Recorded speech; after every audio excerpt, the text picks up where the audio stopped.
নমস্কার। আজকে আমাদের সঙ্গে উপস্থিত আছেন সাগর গভর্নমেন্ট আইটিআই স্টুডেন্ট সৈকত মণ্ডল, ইলেকট্রিশিয়ান স্টেটের স্টুডেন্ট। ওকে নমস্কার জানাই। আজকে যে বিষয়টা নিয়ে আলোচনা করব, এই মেডিকেল এক্সিবিশন হয়েছিল তার সম্পর্কে ওনার কাছ থেকে জেনে নেব, কারণ উনি যেহেতু গেছিলেন স্টুডেন্ট হিসেবে পার্টিসিপেশন করেছে, তার কাছ থেকে দু এক কথা জেনে নেব কি হয়েছে, কিভাবে অর্গানাইজেশন হচ্ছে, তার সম্পর্কে দু এক কথা বলার জন্য। নমস্কার, আমার নাম সৈকত মণ্ডল। আমি সাগর গভর্নমেন্ট আইটিআই কলেজের ইলেকট্রিশিয়ান সেকেন্ড ইয়ারের স্টুডেন্ট। আমরা বিশ্ববাংলা মেলা প্রাঙ্গণে যে মেডিকেল এক্সিবিশন হয়েছিল, সেখানে সেই এক্সিবিশনে আমরা গেছিলাম। কলেজের প্রিন্সিপাল স্যারও গেছিলেন আমাদের সঙ্গে, এবং আমি এবং আমার কয়েকজন বন্ধু সেখানে উপস্থিত হয়েছিলাম। সেই অনুষ্ঠানে আমরা উপস্থিত হয়ে বিভিন্ন ধরনের যে মেডিকেল লাইনে যে সমস্ত ইনস্ট্রুমেন্টগুলো হয়ে থাকে, বড় জিনিসপত্র, ডিজিটাল মেশিন, বিভিন্ন ধরনের মেশিন সম্পর্কে আমরা সেখানে দেখেছি এবং সেগুলো সম্পর্কে জেনেছি। তা সেই সমস্ত জিনিসগুলো আমরা হয়তো টেকনিক্যাল লাইনে পড়াশোনা করার ক্ষেত্রে জানতে পারতাম না।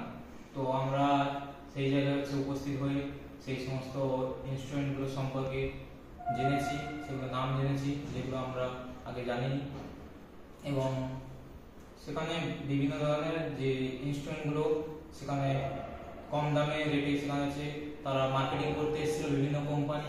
মার্কেটিং করতে বিভিন্ন কোম্পানি ওখান থেকে নেওয়ার জন্য সেখানে আমাদেরকে জবের অফারও করার জন্য আমাদেরকে বলেছিলেন তারা। অনেকে জবের অফার করেছিলেন।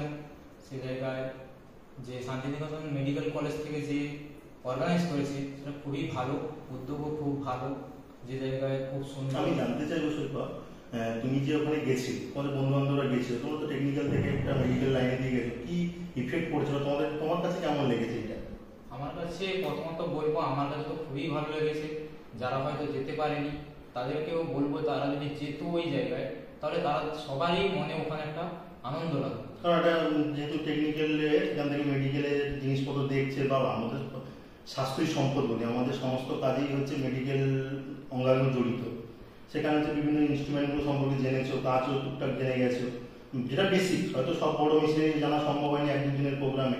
এটা কিছু আছে, এই জন্য ধন্যবাদ। আর তোমার বন্ধুদের কাছে কি বলবো, যদি এইসব এক্সিবিশন করা হয় তারা কি পার্টিসিপেশন করা উচিত নাকি? আমি তো 100% বলবো যে এই সমস্ত এক্সিবিশনগুলোতে পার্টিসিপেট করা উচিত। কারণ আমরা টেকনিক্যাল লাইনে পড়াশোনা করছি, মেডিকেল লাইনে ইনস্ট্রুমেন্ট যেগুলো তৈরি হয় সেগুলো কিন্তু তৈরি করে মেডিকেল লাইনের স্টুডেন্ট নয়, টেকনিক্যাল স্টুডেন্ট। মেডিকেল লাইনের তার নলেজটাকে মেডিকেল লাইনে রাখা হয়, কিন্তু যে তৈরি করা হয় টেকনিক্যাল স্টুডেন্ট। তার সেই জায়গায় আমাদের জব অফার পেতে পারি। সেই রকমভাবে আমি চাইবো সমস্ত স্টুডেন্ট, আমার মতো সমস্ত স্টুডেন্ট ওই এক্সিবিশনগুলোতে হলে ওইখানে যেন পার্টিসিপেট করে। ওকে, অসংখ্য ধন্যবাদ। আমিও সোশ্যাল মিডিয়ার মানে সঙ্গে অতপ্রত যুক্ত আছি। আমি সবাইকে বলবো, যারা এটা দেখছে বা ভিডিওগুলো দেখছে, স্টুডেন্টরা যখন এই শান্তিনিকেতন মেডিকেল কলেজের আন্ডারে হোক বা মেডিকেল এক্সিবিশনগুলো হবে সেখানে পার্টিসিপেশন করে। অসংখ্য ধন্যবাদ তোমাকে, তুমি সুন্দরভাবে এই ডিটেলসগুলো বললে। নমস্কার, ধন্যবাদ।